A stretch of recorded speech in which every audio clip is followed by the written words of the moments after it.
శ్రీ గుట్టరాజేశ్వర స్వామి దేవాలయ ఆవరణలో భాగవత సప్తాహం గురువారం 3వ రోజుకు చేరుకుంది. భాస్కర శర్మ శివమహాపురాణంలోని అనేక ఘట్టాలను హృదయాలకు హత్తుకునే విధంగా వివరించారు. అన్ని దేవతలకు ఆలయాలు ఉన్నాయి, కానీ బ్రహ్మదేవునికి మాత్రం శివుని శాపం వల్ల ఆలయాలకు పూజలకు నోచుకోలేదని, మాఘమాసం యజ్ఞ స్వరూపమని, మంగళకరమైనదని, ఒక సత్వగుణమే ఉంటే సరిపోదని, తమో రజో గుణాలు కూడా ఉండాలని, ఈ గుణాలను మంచిగా ఉపయోగిస్తే సద్గుణాలని, చెడుగు ఉపయోగిస్తే దుర్గుణాలని, నారదునిలో ప్రవేశించిన గర్వం గురించి శక్తి పీఠాలు 18 కాదని 54 అని, కామక్రోధ లోభ మోహ మద మాత్సర్యం గురించి ఎంతో చక్కగా వివరించారు. కార్యక్రమానంతరం ఇచ్చేసిన భక్తులకు అన్నప్రసాదాన్ని అందజేశారు.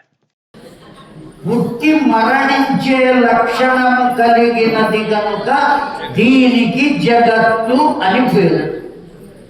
తెలిసిందండి? జగత్తు అంటే మనుషులను, లేకపోతే జీవులను, వాటవ్వను ఇవ్వను కాదు. జగత్తు అంటే ఈ లోకంలో ఉండే ప్రాణులన్నీ పుడుతున్నాయి, మరణిస్తున్నాయి, కనుకనే దీన్ని జగత్తు అన్నారు.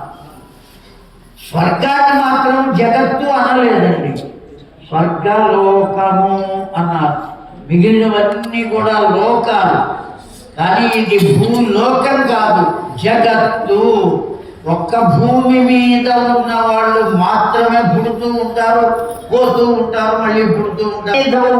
శుంభగ లోకవత్తమం, ఆ మరణించిన వాడు మళ్ళీ వస్తూ ఉంటాడు. అటువంటి వాడిని పంపడం, పంపేటువంటి వాడిని మళ్ళీ తీసుకురావడం, ఈ బాధ్యత ఎవరిది అంటే పరబ్రహ్మమైన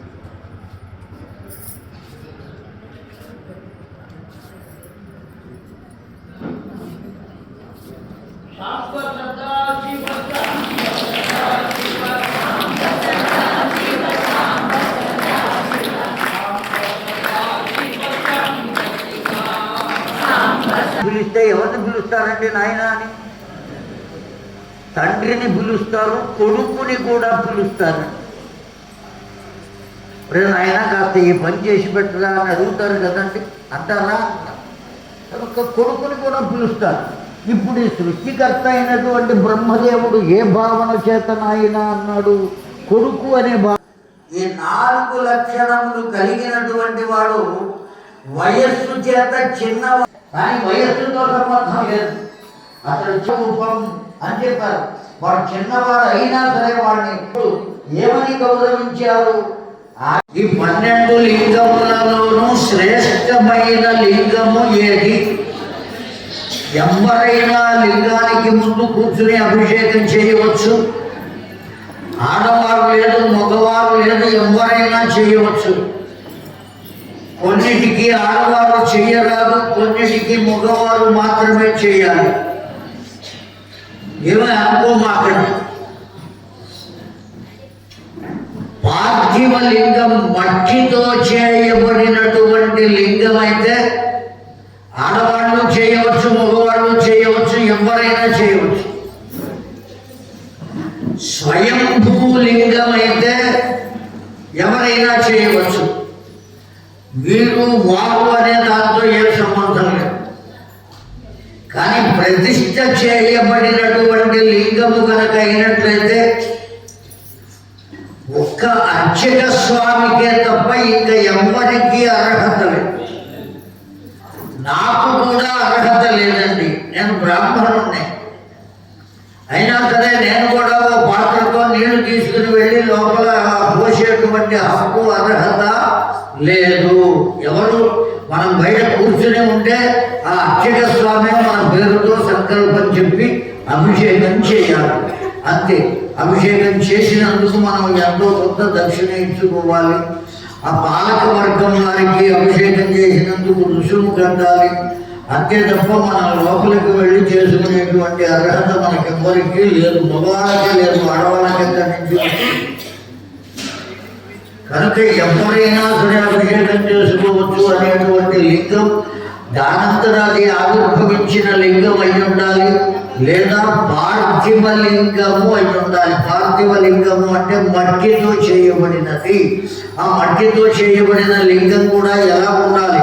సంస్కృత్య విశ్వోద్భవస్థితి లయాదిషు హేతువేగం యదా విధిత్వా ఆసీత్ యోగ ఆశ్చర్యతే తథా మృత్తికా గంధం విలేపనం భస్మం యుగపత్యయ జ్ఞాన దుర్బలగా పరన్ముఖో వ్యవస్థిత. ఇక్కడ శివుడేమో ఎవరికీ చెప్పొద్దన్నాడు, బ్రహ్మదేవుని వద్దకు వెళితే నాతో చెబితే చెప్తావు కానీ ఇంకెవరికి చెప్పవద్దు అన్నాడు. అసలైన వాడికి చెప్పకుండా ఎట్లా, ఈయన ఊరికే చెబుతున్నాడు, ఈయనకి నా మీద అసూయే, కొడుకుని కదా నేను, అయినప్పటికీ నాకింత కీర్తి వస్తే అసూయ పడతాడా అనే ఆలోచనతో ఈ శాలువ, ఈ గజమాల, ఈ సన్మాన పత్రం ఇవన్నీ పట్టుకుని వైకుంఠానికి వెళ్ళి ఆయన ఏమి ప్లాన్ అంతా వేసింది ఎవరు అంటే విష్ణుమూర్తి. నారదుడి మీద కంప్లైంట్ ఇచ్చిన వాడు ఎవరు అంటే విష్ణుమూర్తి. ఎవరికి ఇచ్చాడు అంటే పరమేశ్వరునికి ఇచ్చాడు. అక్కడ కొంచెం తేడా వస్తుందయ్యా, వాడిని సరిచేయాలి అని. అందువల్లనే ఆ ఈశ్వర మాయ చేత ఆ మాయను విష్ణుమూర్తికి ప్రసాదంగా ఇస్తే విష్ణుమూర్తి ప్రయోగంగా ఎవరి మీద ప్రయోగించాడు? నారదుని మీద ప్రయోగించాడు. చాలా సంతోషం అయ్యా, నీ అంతటి గొప్పవాడు లేడు నారద, నువ్వు కామాన్ని జయించావు, కామ విజేత అనే బిరుదు నీకు వచ్చిందయ్యా, చాలా సంతోషంగా ఉన్నది. నేను ఒక చిన్న కోరిక కోరుతాను, అంగీకరిస్తావా అని నారదుని అడిగాడు. సాక్షాత్తు స్థితికర్త అయిన విష్ణుమూర్తి. ఈ నారదుడు ఎవరి భక్తుడు?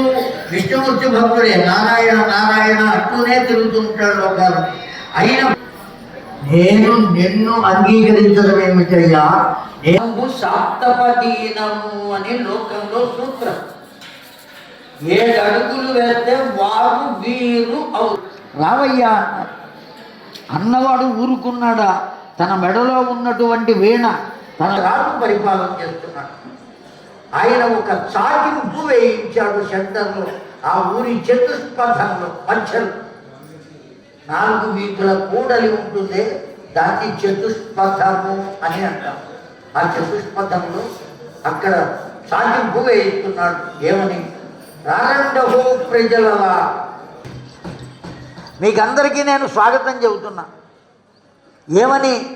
నాకు ఒకే ఒక్క కుమార్తె ఉన్నది, అతిలోక సౌందర్య రాశి.